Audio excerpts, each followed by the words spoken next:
I would like to introduce Conrad Keijzer. Conrad is an industrial engineer and has studied at Harvard. He has started his career in AXO for a long time, was about 6 years in the board, in the executive board, then become CEO of Immersis and is CEO of Clariant from January 1st, 2021. The floor is yours, Conrad. Very excited to listen to you.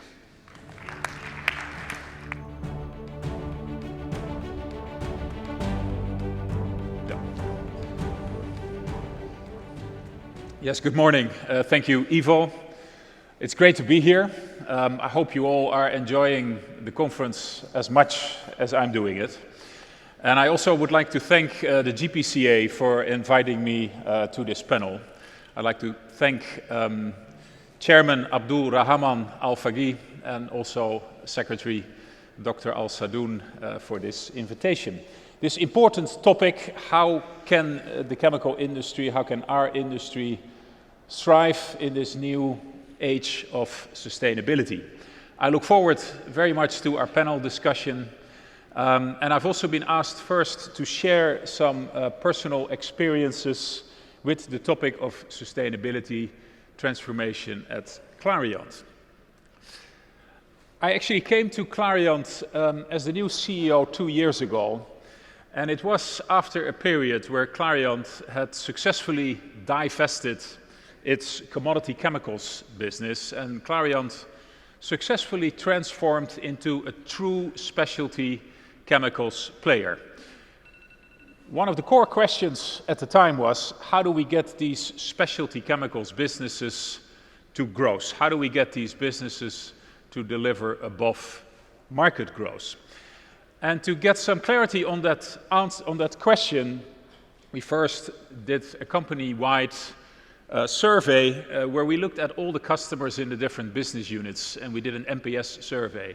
And we asked our customers, what do you see as the unique differentiator for Clariant? What sets Clariant apart from its competitors? We actually asked the same question to our employees. We did a company-wide survey also to all of our employees, and we asked them the same question. What do you see as the unique role for Clariant? And we added also a personal question. What is it that actually gets you up every morning? What is it actually that makes you come to work at Clariant every morning?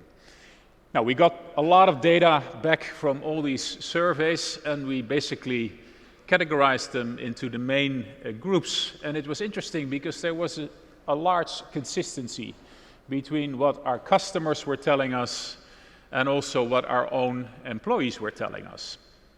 The first key point that everybody commented on was technology.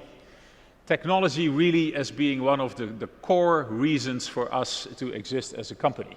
Now, for me, as an engineer, this doesn't come as a surprise. And certainly for a specialty chemical company to be successful, you really need to have innovation technology in the DNA of the company. So I was very pleased that this came out as the first priority. What I actually was a little bit surprised at was this strong link between innovation and sustainability. I actually thought this was very unique. So Clariant was amongst the first companies to make a direct connection between innovation and sustainability. Our innovation is very much driven by the sustainability trends. Then looking further at the key priorities that came through all these surveys, the third one I was personally very pleased that came up was our clients, our customers. Obviously, our customers themselves saw this as a priority. They wanted us to become even more customer focused. But also our own employees very well understood that all these sustainability solutions that we are developing only can successfully come to life through our customers. So those actually 3 things came up: our customers, innovation, sustainability. And then as a leadership team, we added a fourth one, which I feel very strong about personally. It is only and it can only be through our people that we can be successful in delivering these sustainability solutions. So we added an engaged workforce to the priorities, to the core elements of our new purpose. Only with the most engaged, best workforce in the industry, we can actually deliver these sustainability promises.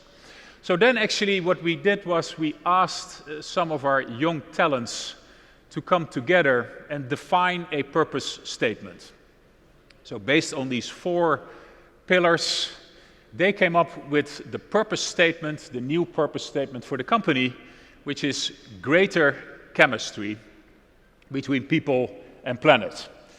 Greater chemistry, not just referring to science, but also referring to chemistry for a greater cause.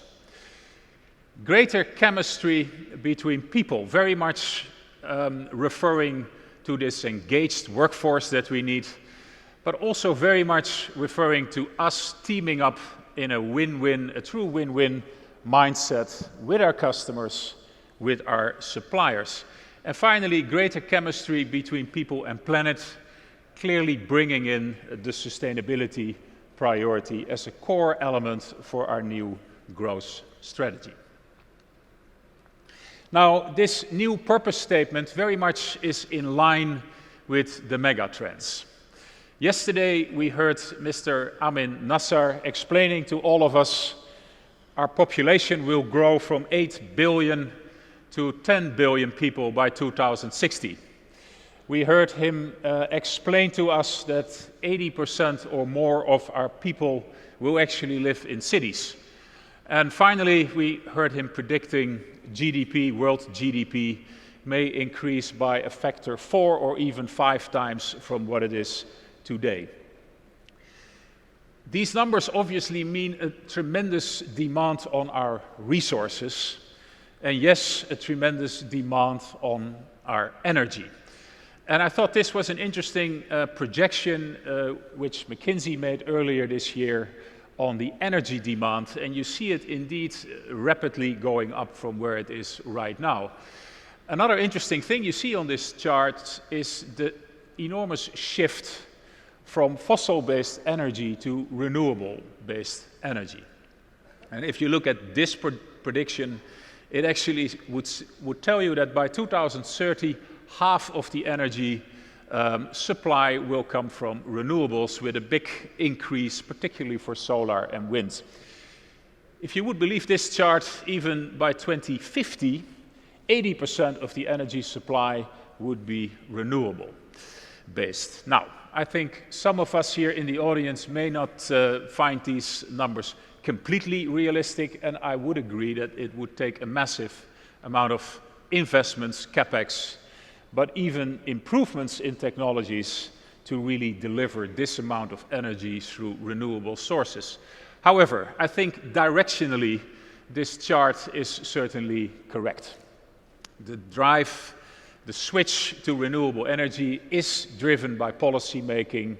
All of the companies, the major companies, are declaring their own carbon reduction targets. You see country doing this, also here in the Kingdom, also in the Middle East. And finally, economics will drive a change. Things like carbon taxation, but also subsidies just announced under the IRA, will in the end make the renewable energies more affordable. Yeah, so how then, and this is the key question I think for the panel, how do we set ourselves up as an industry to thrive in this new age of sustainability? I think what is important is target setting. And lots of companies have actually set ambitious targets for their Scope 1, their Scope 2 emissions. Now, this is very much focusing on your own process. And as we heard Martin Brudermüller articulate in his speech yesterday, we cannot solve the sustainability challenge alone as a company. Karen made the same comment this morning. If companies as large as BASF, as large as Exxon, cannot solve this on their own. I think it's clear that all of us are in this together. Even if you are the size of a SABIC or a Saudi Aramco, we need to team up with our partners in the industry, our suppliers, our customers, to become more sustainable. That's why I think, in addition to the Scope 1, Scope 2 reduction targets, which are important, but for a company to become truly sustainable, it is important to be part of a sustainable value chain. And therefore, I do believe that the target setting should be extended to our suppliers, that they actually supply us with products that are more sustainable. And ultimately, we should extend the target setting to our clients to make sure that we, as suppliers, make actually our customers more sustainable, and even the customers of our customers. Where are we right now in the chemical industry? I think most of the major companies have announced Scope 1, Scope 2 targets, as I've said. In Clariant, we've also set a Scope 3 upstream target, which extends to our suppliers. And we are very much looking at the total footprint, at the footprint of our customers. And finally, I think that ought to be the key focus for all of us, making our own customers more sustainable. And then I think only then sustainability will become a true growth driver. Those were some of my introduction comments.